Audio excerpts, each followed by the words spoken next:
ஆண்டவர் இயேசுவுக்கு சமமா ஒரு உருவத்தையும் செய்து வைக்க முடியாது. ஒரு படத்தையும் ஒரு சொரூபத்தையும் ஒரு விக்கிரகத்தையும் உண்டாக்கி விடக்கூடாது.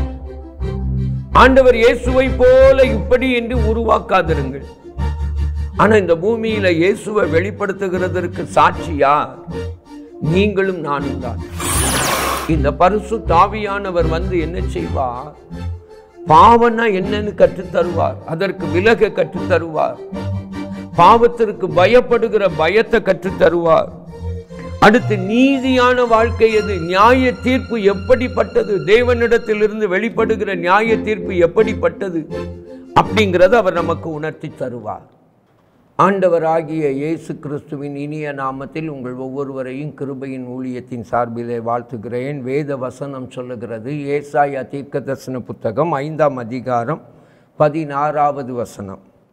சேனைகளின் கர்த்தர் நியாய தீர்ப்பினால் உயர்ந்து பரிசுத்தமுள்ள தேவன் நீதியினால் பரிசுத்தராய் விளங்குவார். ஜெபிப்போமா? அன்பின் பரம தகப்பனே, உம்மை நன்றியோடு நோக்கி பார்க்கிறோம். எங்கள் தேவன் எங்களோடு பேசுகிறீர், அதற்காக உமக்கு நன்றி. எங்கள் ஒவ்வொருவரோடும் பேசுகிற உம்முடைய அன்பிற்காய் நன்றி. இயேசுவின் மூலம் வேண்டிக் கொள்கிறோம் பிதாவே, ஆமென், ஆமென். நம்முடைய தேவன் யார்? அவர் பரிசுத்தர். இந்த வேதத்திலே 3வது புத்தகமான லேவியர் ஆகமத்தின் புத்தகம் ஆண்டவர் இயேசுவை அந்த 27 அதிகாரங்களுக்குள் நம்முடைய தேவாதி தேவனை மறுபடியும் மறுபடியும் பரிசுத்தர் பரிசுத்தர் என்று சுட்டிக்காட்டுகிறது. அவர் பரிசுத்தர் மட்டுமல்ல, உங்களை பரிசுத்தமாக்குகிற கர்த்தர் என்றும் சுட்டிக்காட்டுகிறது. அந்த 27 அதிகாரங்களுக்குள் பரிசுத்தம் என்கிற வார்த்தை 150 முறைக்கு மேலாக இருக்கிறது. நம்முடைய தேவனுடைய தனி குணமே பரிசுத்தம்தான். நம்முடைய ஆண்டவருக்கு சமமாய் பரிசுத்தமான மனிதரை இந்த பூமியில் எங்கும் காண முடியாது. எந்த ஒருவரையும் காண முடியாது. ஆகையினால்தான் அவர் பரிசுத்தர். என கண்பானவர்களே, அவர் சொல்லுகிறார், அவர் பரிசுத்தராய் விளங்க வேண்டுமாம் இந்த பூமியில். அதற்கு நீங்களும் நானும் யார்? நானே தேவன் என்பதற்கு, அதாவது பரிசுத்தமுள்ள தேவன் என்பதற்கு நீங்கள் எனக்கு சாட்சிகள். இப்படி அவருக்கு நாம் எப்படி சாட்சியாய் மாற முடியும்? நம்மை எப்படி சாட்சியாய் மாறுகிற வாழ்க்கையை அவர் தருகிறார்? அப்போஸ்தலர் நடபடிகள் 1ஆம் அதிகாரம் 8வது வசனம் சொல்லுகிறது, பரிசுத்த ஆவி உங்களிடத்தில் வரும்போது நீங்கள் பலன் அடைந்து, என்னால் பரிசுத்தமாய் வாழ முடியவில்லையே என்று கலங்குகிறீர்கள் அல்லவா? ஆண்டவர் உங்களை பலப்படுத்துகிறார். பலன் அடைந்து எருசலேமிலும் யூதேயாவிலும் சமாரியாவிலும் பூமியின் கடைசி பரியந்தம் எனக்கு சாட்சிகளாயிருப்பீர்கள். அதாவது எருசலேம் என்றால் உங்களுடைய வீட்டிலும், உங்களுடைய சபையிலும், உங்களுடைய பட்டணத்திலும், உங்களுடைய எல்லா எல்லையிலும் பூமியின் கடைசி பரியந்தம் ஆண்டவர் இயேசுவுக்கு பரிசுத்தத்திற்கு சாட்சிகளாயிருப்பீர்கள். என கண்பானவர்களே, அவர் பரிசுத்தம் உள்ள தேவன் என்கிறதை நாம் எப்படி விளங்க பண்ண முடியும்? அவர் எப்படி விளங்க பண்ண முடியும்? உங்கள் மூலமும் என் மூலமும் தான். உபாகமத்தின் புத்தகம், உங்களுடைய வேதத்தை 4வது அதிகாரத்திற்கு திருப்பி பாருங்கள். உபாகமத்தின் புத்தகம் 4வது அதிகாரத்தில் ஆண்டவர் சொல்லுகிறார், 15வது வசனத்தில் சொல்லுகிறார், ஆண்டவர் இஸ்ரவேல் ஜனத்தோடு அவர் தம்மை வெளிப்படுத்தின போது அவர் சொல்லுகிறார், கர்த்தர் ஓரேபிலே அக்கினியின் நடுவிலிருந்து உங்களோடு பேசின நாளில் நீங்கள் ஒரு ரூபத்தையும் காணவில்லை. ஆண்டவர் இயேசுவுக்கு, நம்முடைய தேவாதி தேவனுக்கு சமமாய் இந்த பூமியிலே ஒரு ரூபத்தையும் நீங்கள் பார்க்கவும் முடியாது, உண்டாக்கவும் முடியாது. ஆகையால் 16வது வசனம் உபாகமம் 4:16 சொல்லுகிறது, நீங்கள் உங்களை கெடுத்து கொண்டு ஆண் உருவும் பெண் உருவும், பூமியில் இருக்கிற யாதொரு மிருகத்தின் உருவும், ஆகாயத்தில் பறக்கிற செட்டையுள்ள யாதொரு பட்சியின் உருவும், 18 சொல்லுகிறது, பூமியில் உள்ள யாதொரு ஊரும் பிராணியின் உருவும், பூமியின் கீழ் தண்ணீர் உள்ள யாதொரு மச்சத்தின் உருவுமாய் இருக்கிற இவைகளில் யாதொரு உருவுக்கு ஒப்பான விக்கிரகத்தை உங்களுக்கு உண்டாக்காதபடிக்கும். ஆண்டவர் இயேசுவுக்கு சமமா ஒரு உருவத்தையும் செய்து வைக்க முடியாது. ஒரு படத்தையும் ஒரு சொரூபத்தையும் ஒரு விக்கிரகத்தையும் உண்டாக்கி விடக்கூடாது. ஆண்டவர் இயேசுவை போல இப்படி என்று உருவாக்காதிருங்கள். ஆனால் இந்த பூமியில இயேசுவை வெளிப்படுத்துகிறதற்கு சாட்சி யார்? நீங்களும் நானும் தான். இந்த வார்த்தையை கேட்கிற உங்களை பார்த்துதான் உங்கள் வாயிலிருந்து இயேசு என்கிற நாமம் புறப்படும் பொழுது இயேசு இப்படித்தான் பரிசுத்தமா இருப்பாரோ அப்படிங்கிற ஒரு சாட்சி, ஒரு சான்று உங்களிலிருந்து வெளிப்பட போகிறது. ஆகையினால இந்த பூமியில ஆண்டவருக்கு பரிசுத்தத்திற்கு நீங்களும் நானும் சாட்சி. ஆகையினால்தான் ஆண்டவர் நம்மை பரிசுத்தமாக்குகிற விதத்தை வேதம் சொல்லுகிறது. 1 பேதுருவின் புத்தகம் 1ஆம் அதிகாரம் 2வது வசனத்தை வாசித்து பாருங்க. அங்க வேதம் சொல்லுகிறது, பிதாவாகிய தேவனுடைய முன்னறிவிப்பின்படி ஆவியானவரின் பரிசுத்தமாகுதலினாலே. இந்த பரிசுத்த ஆவியானவர் நம்மை பரிசுத்தமாக்குகிறார். முதலாவது அவருடைய இரத்தம் நம்மை பரிசுத்தமாக்குகிறது. இயேசு கிறிஸ்துவின் இரத்தத்தினால் நம்முடைய பாவங்கள் மன்னிக்கப்படுகிறது.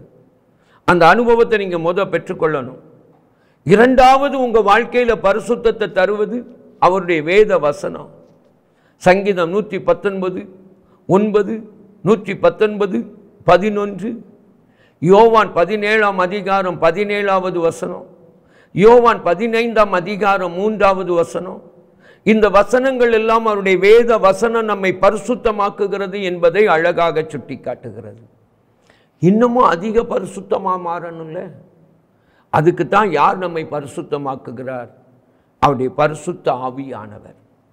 இயேசுவை நம்முடைய பரிசுத்தத்தினால் இந்த பூமியில் உள்ளவர்களுக்கு விளங்க பண்ண வேண்டுமல்லவா? இயேசுவை நாம் வெளிப்படுத்த வேண்டுமல்லவா? அதற்கு தான் பரிசுத்த ஆவியானவர் நம்மை பரிசுத்தமாக்குகிறார். இந்த பரிசுத்த ஆவியானவர் நம்மை எப்படி பரிசுத்தமாக்குகிறார்? யோவான் எழுதின சுவிசேஷம் 16ஆம் அதிகாரத்திற்கு நம்முடைய வேதத்தை திருப்பி பாருங்கள். இந்த பரிசுத்த ஆவியானவர் வரும்பொழுது அவர் என்ன செய்வார் என்று சொல்லி வேதத்திலே அவர் நமக்கு சொல்லுகிறார். அவர் பரிசுத்த ஆவியானவர் 8வது வசனம் சொல்லுகிறது, பாவத்தை குறித்தும் நீதியை குறித்தும் நியாய தீர்ப்பை குறித்தும் உலகத்தை கண்டித்து உணர்த்துவார். இந்த பரிசுத்த ஆவியானவர் என்ன செய்வார்?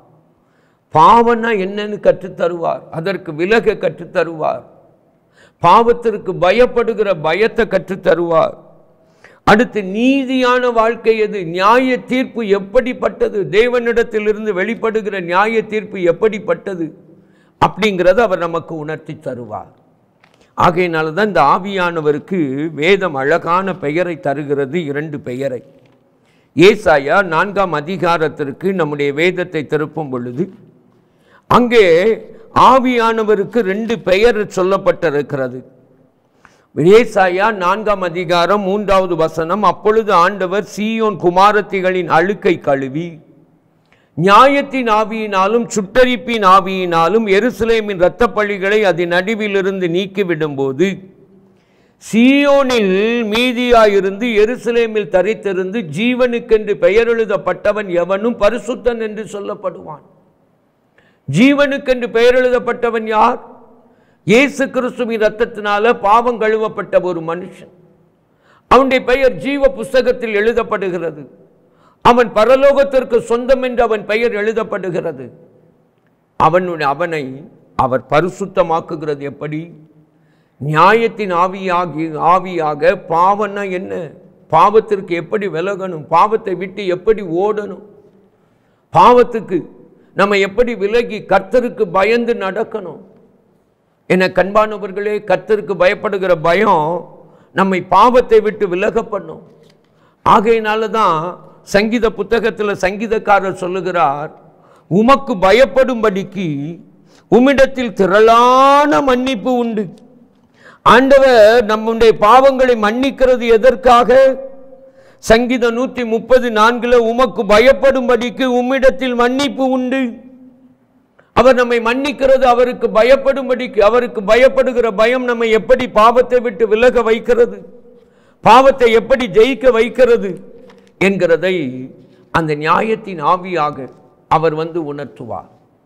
அவர் உணர்த்தி நமக்குள்ள இருக்கிற பாவ கரைகள் இருக்கிறதல்லவா, பாவ அழுக்குகள் இருக்கிறதல்லவா, பாவ அசுத்தங்கள் இருக்கிறதல்லவா, அவைகளை எல்லாம் சுட்டரிப்பின் ஆவியாய், அவைகளை எல்லாம் அவைகளுடைய வேர் முதலாய், அவைகளுடைய கிளை, அவைகளுடைய கனி, எதுனாலும் சரி, பாவம் சில நேரத்தில் நமக்குள்ள கோபம், பாவம் நமக்குள்ள வெறுப்பு, பாவம் நமக்குள்ள கசப்பு, பகை, இப்படி நிறைய கனிகளை கொடுத்துருது. விபச்சாரம், வேசித்தனம், அசுத்தம், பொய், திருடு, கெட்ட வார்த்தை, தூஷணம், இப்படி பல காரியங்களை கொடுத்து விடுகிறது.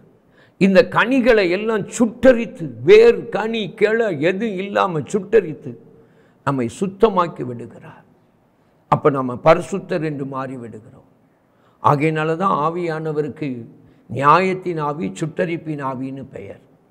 இன்னைக்கு உங்களுடைய வாழ்க்கையில் இந்த ஆவியானவர் உங்களை பரிசுத்தமாக்குகிறதற்கு ஒப்பு கொடுங்க. வேதம் சொல்லுகிறது, கர்த்தருடைய ஆவி எங்கே உண்டோ அங்கே விடுதலை உண்டு. உங்கள் வாழ்க்கையில் விடுதலை இல்லாமல், பாவத்திலிருந்து விடுதலை இல்லாமல் தவிக்கிறதுனால தான் அநேக காரியங்களில் அற்புதத்தை பெற்றுக்கொள்ள முடியலை, அநேக பிரச்சனைகளில் விடுதலை பெற முடியலை. இயேசு கிறிஸ்துவின் ஆவியானவர், பரிசுத்த ஆவியானவர், சத்திய ஆவியானவர், சுட்டரிப்பின் ஆவியானவர், நியாயத்தின் ஆவியானவர் உங்களை இப்போ பரிசுத்தமாக்க ஒப்பு கொடுக்கும்போது உங்கள் வாழ்க்கையில் பாவத்திலிருந்து மட்டும் விடுதலை இல்லை. பிரச்சனைகள், போராட்டங்கள், நோய்கள், பொல்லாங்கனின் வல்லமைகள், பொல்லாங்கன் உங்களுடைய வாழ்க்கையில் உங்களை மேற்கொள்ள முடியாதபடிக்கு அவனை ஜெயிக்கிற ஒரு பெரிய அதிகாரம், வல்லமையும் நீங்கள் பெற்றுக்கொள்வீங்க. இதை விசுவாசிக்கிறீங்களா? ஜெபிப்போமா? ஆண்டவர் உங்களுக்கு தர விரும்புகிறார். அன்பின் பரம தகப்பனே, உம்மை நன்றியோடு நோக்கி பார்க்கிறோம். உம்முடைய ஆவியானவர் எங்களுக்கு தருகிற இந்த பரிசுத்தத்தை நாங்கள் பெற்றுக்கொண்டு, ஆவியானவர் தருகிற பரிசுத்தத்தை எங்கள் வாழ்க்கையில் சுதந்தரித்து, எங்கள் வாழ்க்கையில் உமக்கு ஒப்பாக எந்த சொரூபத்தையும் எந்த ரூபத்தையும் எங்கள் வீட்டில் வைத்து இயேசுதான் என்று சொல்லி நாங்கள் வணங்காதபடிக்கு அவைகளை எல்லாம் தூக்கி தூர எறிந்து உமக்கென்று பரிசுத்தமாய் வாழ்கிற ஒரு வாழ்க்கையை எங்களுக்கு தாரும் என்று சொல்லி செபிக்கிறோம். எங்கள் ஆண்டவர் அப்படி செய்கிறதற்காக நாங்கள் உமக்கு நன்றி நன்றி என்று சொல்லுகிறோம். எங்கள் ஆண்டவர் இயேசுவினுடைய வல்லமை, எங்கள் ஆண்டவர் இயேசுவினுடைய மகிமை எங்கள் நடுவில் வெளிப்படுவதாக என்று சொல்லி ஒப்பு கொடுக்கிறோம். பரிசுத்தமாய் உமக்கென்று சாட்சியாய் வாழ பரிசுத்த ஆவியானவர் எங்களை பரிசுத்தமாக்குகிற அனுபவத்தை நாங்கள் பெற்றுக்கொள்ள கிருபைத்தார். அப்படி செய்கிறதற்காய் நன்றி. அதன் மூலம் எங்களுடைய வாழ்க்கையில் அற்புதங்களை, கடந்த காலத்தில் பெற்றுக்கொள்ள முடியாது இருக்கிற அற்புதங்களை, அதிசயங்களை பெற்றுக்கொள்ள கிருபைத்தார். இயேசுவின் மூலம் வேண்டிக் கொள்கிறோம் பிதாவே, ஆமென், ஆமென். அன்பானவர்களே, உங்கள் ஜெப தேவைகளுக்கும் மேலதிக விவரங்களுக்கும் தொடர்பு கொள்ள வேண்டிய எங்கள் முகவரி: சகோதரர் பி. பொற்செல்வன் ஆசீர், கிருபையின் ஊழியங்கள், ஆபிரகாம் நகர், பெரிய நாயகபுரம், தூத்துக்குடி 628101.